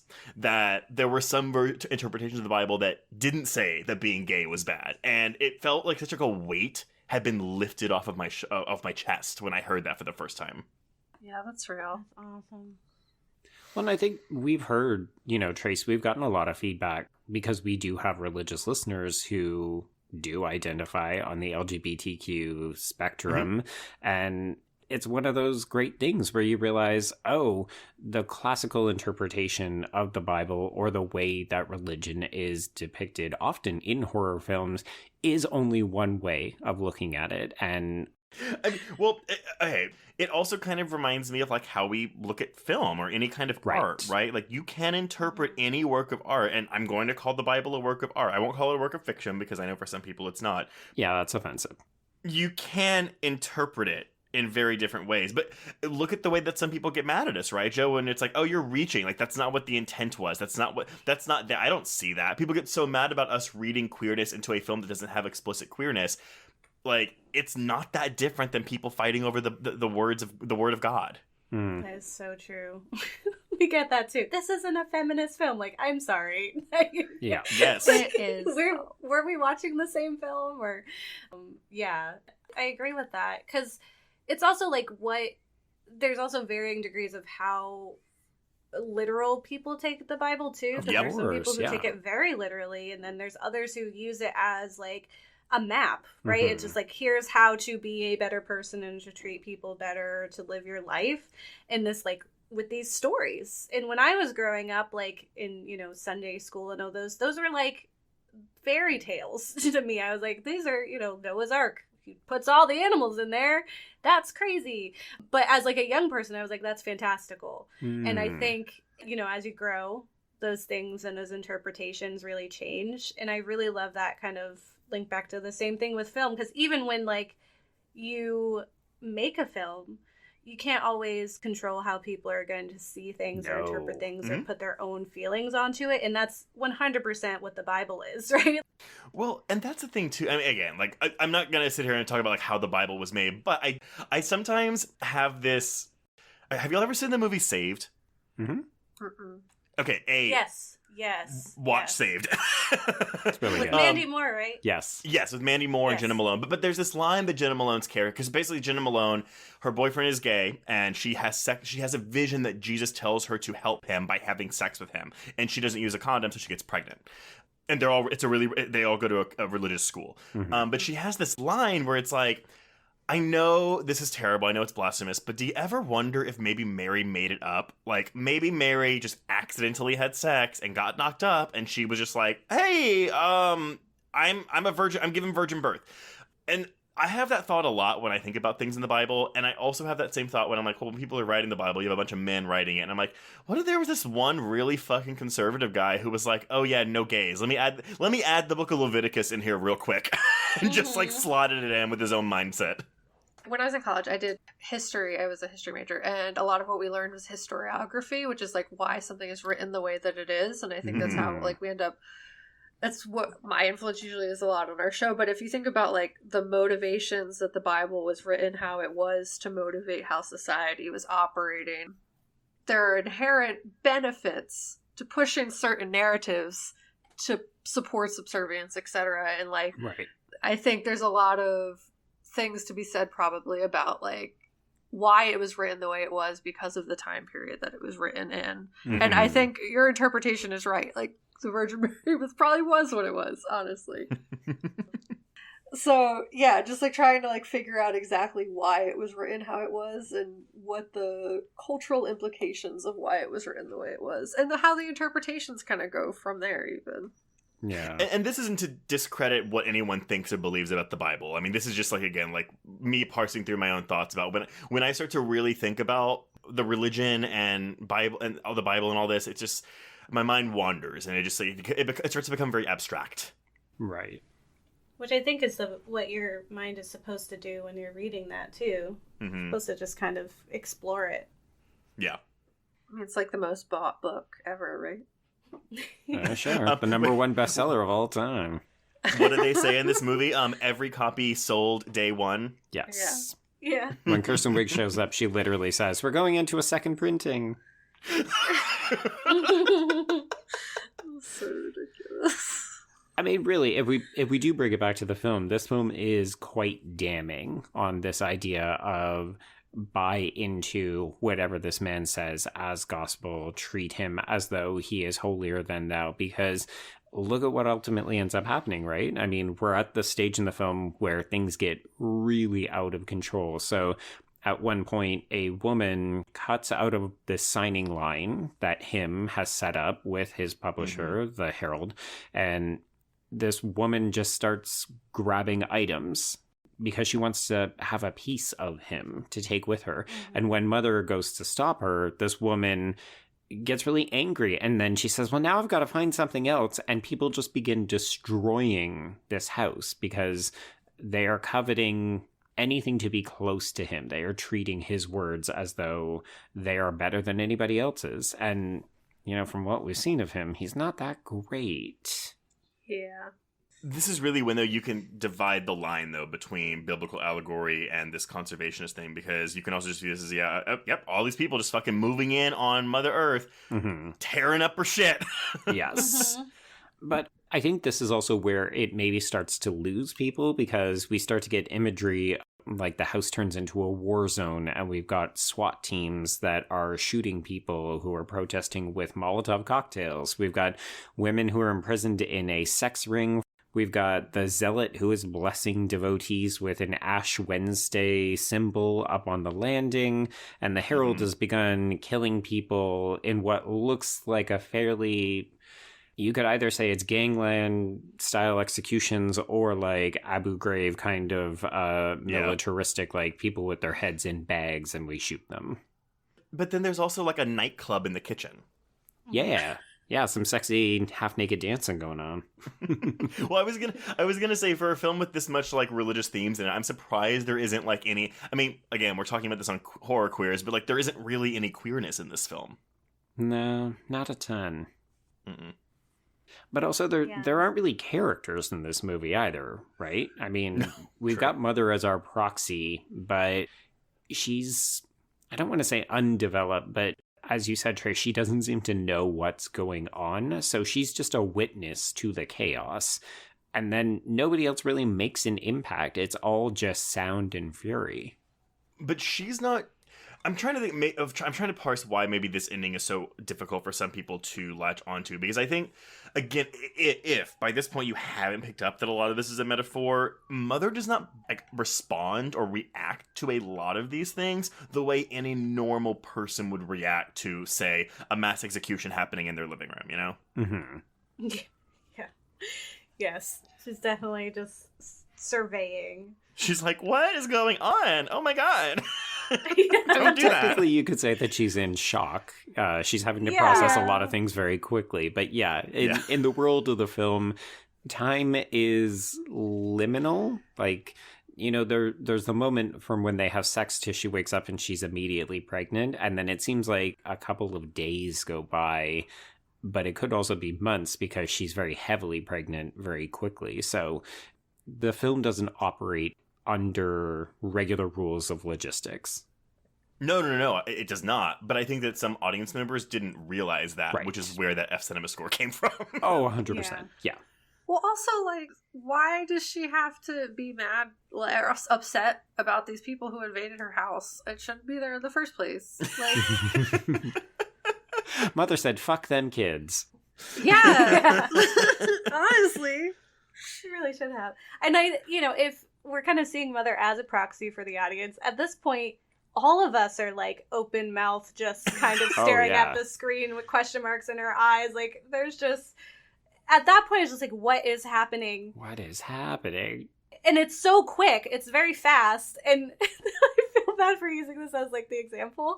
But Kat sent me this video from Encanto where it's the oh my god, what is the name of the song with the strong sister? Oh, I love that song. Yes. So the music video, someone edited where it gets faster every time they see a donkey in it. And so then by the end, it's just like chaos because it's like, blah, blah, blah, blah. And that's like because it starts to really pick up. And then all of a sudden we're just like moving forward. And like at this point, Kat was like, I guess all of humanity is happening at once. Yep. And I was like, yeah, people do be having wars and slavery and revolutions and pestilence. Yeah. I mean that's the thing. And like I didn't do this, I don't have the time for it, but like you could pick apart every like set of 2 to 3 shots in the final 30 minutes of this movie, and there's probably something like it's just a different aspect of like the history of the human race. Yeah. It's easy to miss stuff because it's all happening so fast. So I do not that I think that repeat viewings will enrich the experience, because I think that you're already pretty much getting the gist of it when you watch it, but I think you will pick up on more of the historical aspects and visual cues in those last 30 minutes the more you watch it. Yeah, absolutely. And luckily enough, we now get a minor reprieve, because this is where him actually rescues Mother. He gets her up into the study. He's removed some of the boards so that they can seek refuge in there. And this is when she gives birth to a baby boy. I mean, if you thought the movie was about to be over, it's not. No. Yeah, and then cue the most creepy, like, stare at her for however long time, where it's like, what are you doing, sir? Mm-hmm. There is a really good line delivery from Lawrence, though, when she won't give him the baby, because he wants the baby, and she's like, no. And he's like, I'm his father. And her retort is, I'm his mother. Like, that line reading is pitch perfect, and I was just like, oh, yes! Tell him! Yeah, like, finally, you know? That was the line that got her nominated for the Razzie, folks. Oh, no. No, it's so good. And then they left gifts. I was like, is it frankincense, myrrh, gold? I was like, are we gonna heavy hit this one, or? Well, we definitely skip any kind of miracles this baby performs. Indeed. Yeah. Oh my god. Yeah. Oh my god. It's so bad so quick. I knew he was dead, but I didn't know it was gonna happen so fast. It's one of... Actually, Joe, say what happens, and then we'll talk about this. Okay, so Him wants to show the baby off because Him doesn't actually give a shit about this child. He just wants to be able to get new forms of adoration from this group. So he waits until she falls asleep. He steals the baby. She wakes up, notices that the crib or this basket is empty, and she goes out. And the way I described it in my notes is that the baby is being passed around crowd surfing style. Yes! Yes. And Mother is trying to get to it, but there's just so many people. You just kind of see the baby dip out of sight, and then the Foley is this excruciating crack, and you know that child is dead. And it's horrifying. But that's not really the end of it either. That is not, no. So she pushes forward, worse. and she sees that they have torn the child apart, and they are consuming it like communion. And this is when she loses her shit a little bit, and she actually starts slashing and killing people. Oh, very As she cathartic. should, honestly. Oh, absolutely. At this point, we are just like, stand up, ovation, clapping, cut those motherfuckers up. Where are the hurricanes, tsunamis, and... But, y'all, let's not diminish the fact that this is a $30 million major motion picture studio release that went to theaters for the mainstream, audiences. And we've got a baby getting its neck broken and then eaten. cannibalized. And again, yeah, this is representing like, the Holy Communion. You're eating the body of Christ and you're drinking the blood of Christ, but literalizing it to where you're just like, ugh. Like, what did Grandma Mabel say at this point? She probably just walked out, right? She left. Yeah, she left. Yeah, she was gone long before this scene. Yeah, she was not around. Someone helped her out. She and Aunt Joan went for drinks. Yeah, they were fine. Because, like, the beginning of this film, I would even classify as kind of like a thriller in that way of, like, you have suspense, you have, like, this pull, and then it just kind of dips into horror where, like, it's as if they were like, oh, right, we want this to be a horror movie. Mm-hmm. Let's throw in some really, like, guttural, like, stomach-turning things. And it really, like, what happens to Mother in this scene, like, as they retaliate, was gratuitous. Like, it was so much that it, like, hurt. And I'm like, I get where you're, like, even when I get it, I'm like, I don't know if we need it. Because I think I would have got it even without. Interestingly enough, it was also Lawrence's decision to be topless when the guy... Because she was wearing a bra underneath, and she was like, it needs to be more... It needs to be harsher? Harsher, I need to be more exposed. And I guess she took it literally, and so she took her bra off prior to filming the scene. I'd completely forgotten about the nudity, to be honest. I remembered that there were some visceral moments, like... not quite body horror, but that they beat her really badly. I remember seeing the makeup of her face. But yeah, they basically beat the shit out of her, call her a bunch of slurs, and it looks like they could either sexually assault her and or kill her. Which they don't... The reason I don't think they actually sexually assault her is because I think the house is the stand-in for that. Because I think the house is being raped for most of the second half of this film. So... Well, and granted, I'm glad. I mean, again, we've been talking about rape a lot the past couple of weeks. So I'm glad that we don't have that happen in this scene. Mm-hmm. But I'm also a little surprised we don't have that in this scene, given what is happening. I feel like it would have been a step too far. Oh, yeah. Kind of like what Kat just said. It doesn't need to happen. Yeah. Yeah, and I think, like, we're often talking about ways that you can kind of show trauma without having to have that on screen. Mm-hmm. And, Trace, like what you were saying, like with the house being invaded and like that she has already been violated in all of these ways that we don't need, like, you don't need that. Right? Like it is pretty clear the violations that are occurring, and we don't need to go that like step farther in traumatizing our audience. They get it. Like, they're already sick. Yeah. They ate a baby on screen.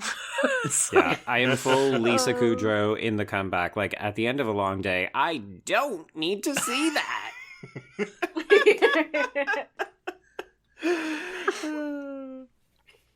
Okay, so this is when, him, as always, plays the savior, runs in, saves her briefly, and then fucks off. So he stops the crowd from killing her, and she uses the destruction as an opportunity to run to the basement. They're all trying to follow. Wait. Go ahead. Wait. Mm-hmm. Don't forget, he says we have to forgive them. Yeah. Oh my God. Which, he did. This is that New Testament God coming in, right? And like, no matter what, it's like, oh no, we forgive them. Like, and that's also why Christ died. Christ died for our sins, so we could have that option to ask for forgiveness and be forgiven. Mm-hmm. Mother is not having that shit. No. No, burn it down. And neither was the audience. Indeed. Yeah, can you imagine if she had it rolled over and we just had to watch her see, like, well, I guess, okay. No. Maybe they can slap a new coat of paint on the walls or something. They can make a new baby. Oh, God. I also, because I found this out in my research too, so the lighter she grabs has a symbol on it. And there's two different readings of it that I found. So one, it depends on what you think the symbol is. So this one reading says, the lighter appears to have the symbol of the Windahorn. It's a runic symbol that represents the cooperation between nature's eternal laws, working in effect and in accordance with each other. So essentially this is the lighter providing justice for this shit. Right, fair enough. The other reading is that it's the Pisces symbol, which, ironically enough, that's my astrological sign. Oh, hey. In Purgatorio, and this is back in the Divine Comedy with Dante's The Inferno, but in Purgatorio, which follows the Inferno, Dante sees the light of the Pisces constellation as he enters Purgatory. It's not really clear why Adam in this movie would be carrying the symbol, but Mother's qualities could be read as resembling Beatrice, whom Dante is traveling through the kingdoms of hell, purgatory, and heaven to find. Both are the objects of pious, if not exactly lustful, love. So I prefer this runic symbol window horn because it makes more sense with the conservationist theory, but I do like the idea that it's linked to Purgatorio. Right. Yeah, and I also saw, like, the furnace as, like, the core. Like, if this house is, like, Mother Earth, I was like, the furnace is her core, and she's just going to just, like, blow us up. And, and I'm ready. Like, well, that's the thing, right? Because this ending could be either seen as the events of Revelation, the book of Revelation, or this is climate change. The Earth said, fuck all y'all, and burned us all up. Yeah, we don't even get to need get us. there, you know? It's just all gone now. Mm-hmm. Yeah. This is the sequel to The Core, that Hilary Swank movie we always wanted. Oh, I saw that in theaters. It's bad. It's real bad. It's not good. But fun. Yeah, so that's exactly what she does. She blows this whole fucking house up, and everyone in it, everyone goes up except for him, who is completely unscathed.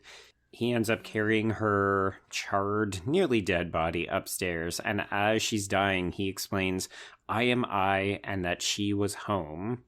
And then, you know, just to do insult to injury, he plunges his hand into her chest, pulls out her heart, crushes it, and reveals an identical crystal. Yay! So do it all again. he puts it back on the stand, and we start the whole thing over again with a hot new mother. Yay!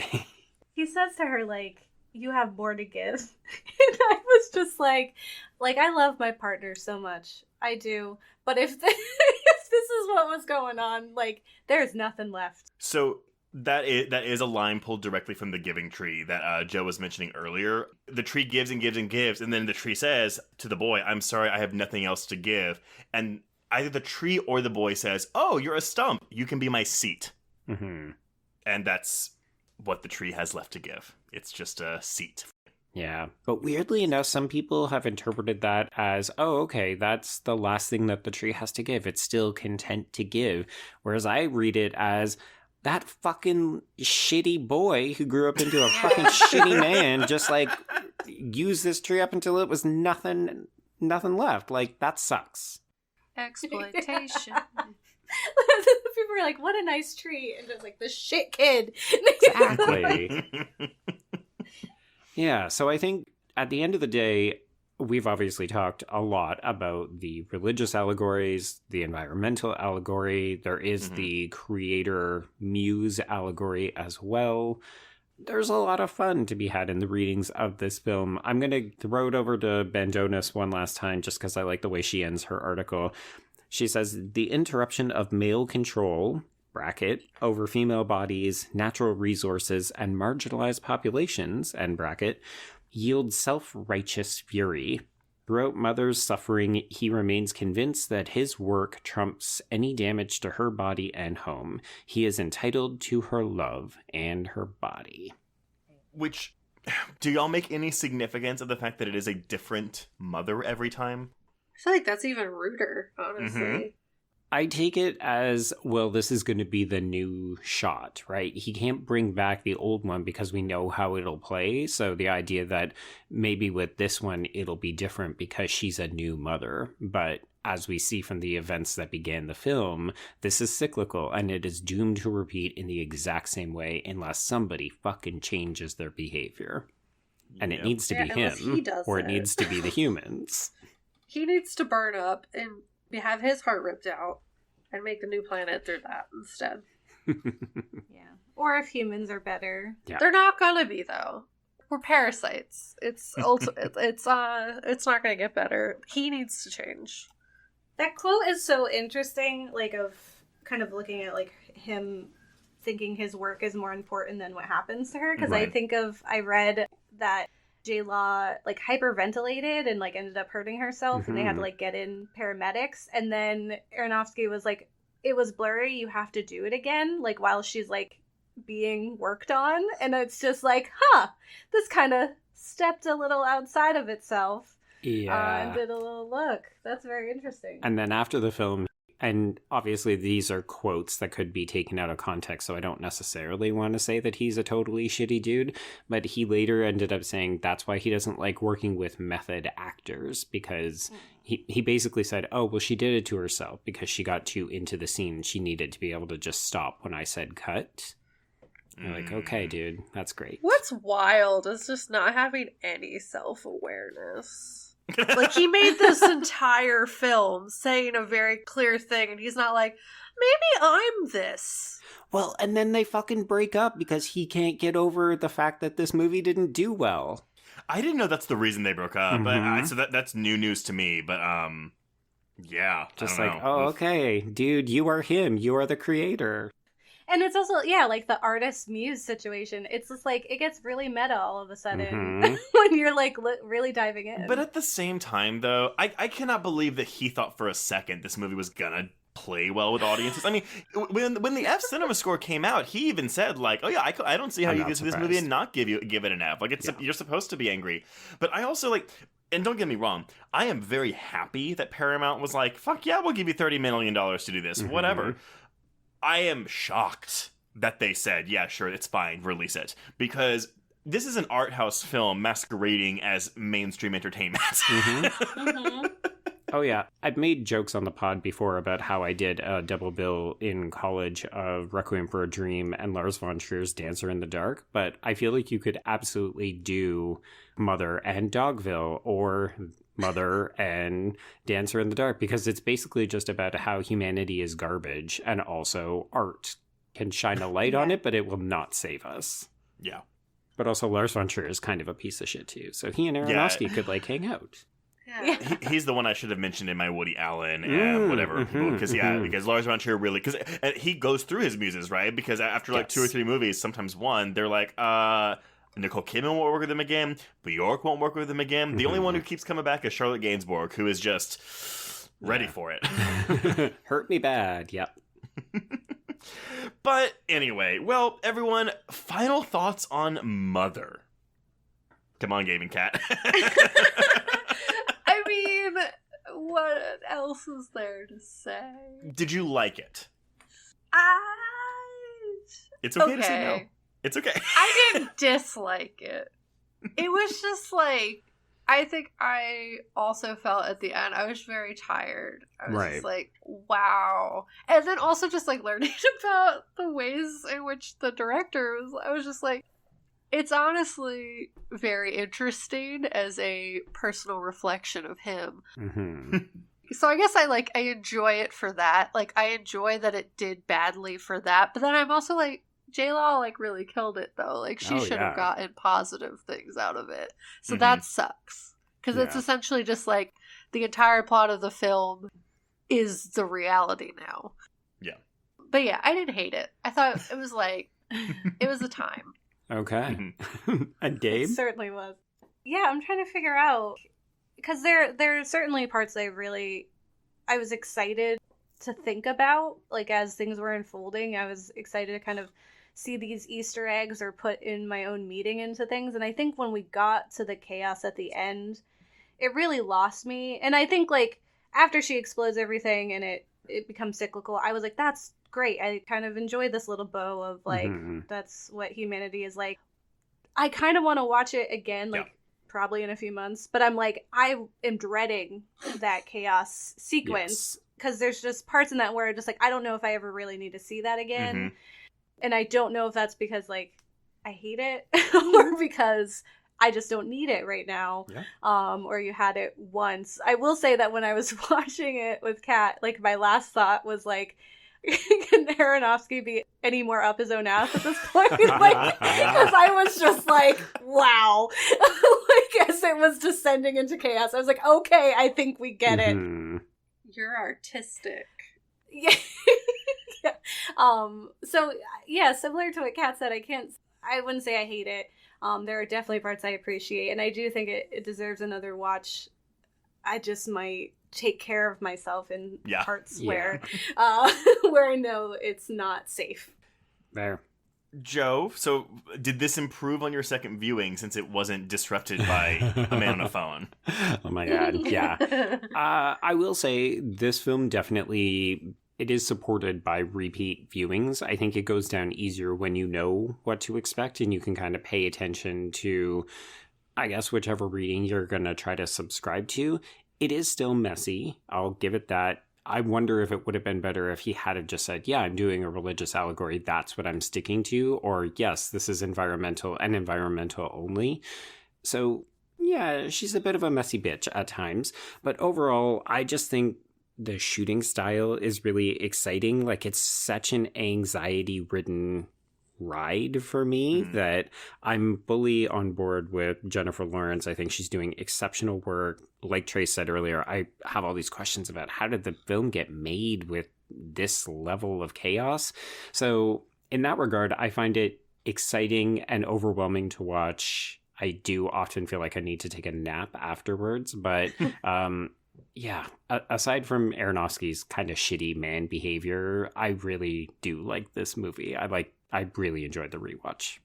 Yeah, this went up from a 4 to a 4.5 out of 5 for me. I do love this movie, but I think it's intentionally messy. I also do like that it's maybe intentionally, maybe unintentionally an autobiography of Aronofsky. Okay, I'm going to say enjoy, but that's because Gabe, I get what you're saying. Like, this is a movie that I don't really describe as a movie. This movie is an experience. Yeah. It is an endurance test by design. And so it is a thing where it's like, I know that's the intent behind it, so I can factor that into my feelings of it. And again, like, this is a movie I saw for the first time 5 years ago, and I've had 5 years to stew on it, and then I see it again this week. Exactly. We didn't have to watch it and then try to immediately pivot and say, cool, let's talk about it for 2 hours. But again, I mean, I own this fucking thing now. I bought the 4K because I was like, why not? It was like $15.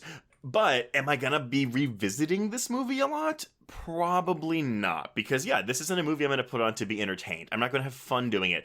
Is it something I might want to show some people and trick them into watching a Jennifer Lawrence, Michelle Pfeiffer movie? Mm-hmm. Absolutely. Yeah. This is a movie you call up and you just foist it on your mom. Mom, what do you think? Oh, trust me. I've given you no warning. I've totally done that with my parents before. But yeah, it's I love it. It is an endurance test. I won't revisit it often, but when I do, I will probably get more out of it every time.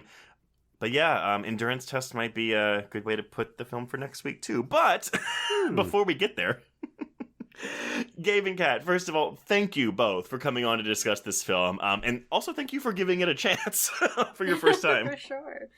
Yes, thank you for having us and for giving us an excuse to finally, like, take it on, because it has always been on the to-watch list. It's on the list. There you go. And it's a good fit for what you folks are doing on your podcast right now. Yes, it's too perfect. And speaking of, let everyone know, where can they find you and your podcast on social media? Yeah, so we're the Ghouls Next Door, and we are available anywhere you get podcasts. We also do videos, so we dress up for our episodes. Yes. Sometimes it's really silly. You can see me with mushrooms growing out of my face, cat looking infected. And you can watch those on YouTube, but we're also a video podcast on Spotify. Nice. Awesome. Well, if you want to get in touch with us, you can reach us on Twitter and Instagram at Horror Queers. Join our Facebook Horror Queers group to hang out with other listeners. Find us on Letterboxd to keep track of all the films we've covered. And go to our YouTube channel to look at our Micro Queers coverage, Chunky coverage, and our Horror Queers hangouts, where we talk with different members in the industry and drink. If you want even more content, please support the show by becoming a patron at patreon.com/horrorqueers. If you go subscribe now, we are in February, so we will have episodes on season 1 of Yellow Jackets, Death on the Nile, Netflix's new entry in the Texas Chainsaw Massacre franchise, and we'll also have an audio commentary on A Nightmare on Elm Street 3, Dream Warriors. Mm-hmm. But Joe, why don't you tease what we're doing next week for 2018? Well, yeah, so this was kind of the start of it, and we're going to continue ramping it up. So next week is going to be a bit of another, I don't want to say high octane, but it's not going to be slow and moody. We're going to keep things interesting and weird. Yep, that's a good way to put it. And before you say anything else, I'm going to say we can cross out Mother. Exclamation mark, yes, and cross out Horror Queers.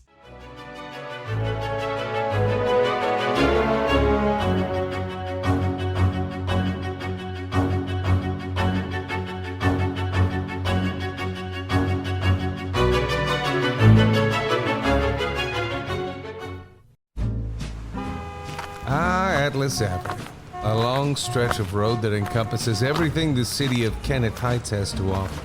Neon lights, traffic, crime, the hustle and bustle of everyday life, and the craziest of characters. My office was above it all. My name is James Locke, and I'm a PI. Hello, Mr. J. How the hell you doing today? Good, Edith. Nearly every year I have a new case.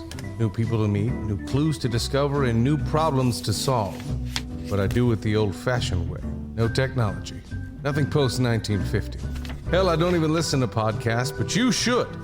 Atlas Avenue Beat is a spoof of the film noir genre with goofy characters, tons of wordplay, and non-stop raunchy humor. There's also 3 whole seasons out right now with more on the way. Just search for Atlas Avenue Beat wherever you listen to podcasts or visit us online at bloody.fm.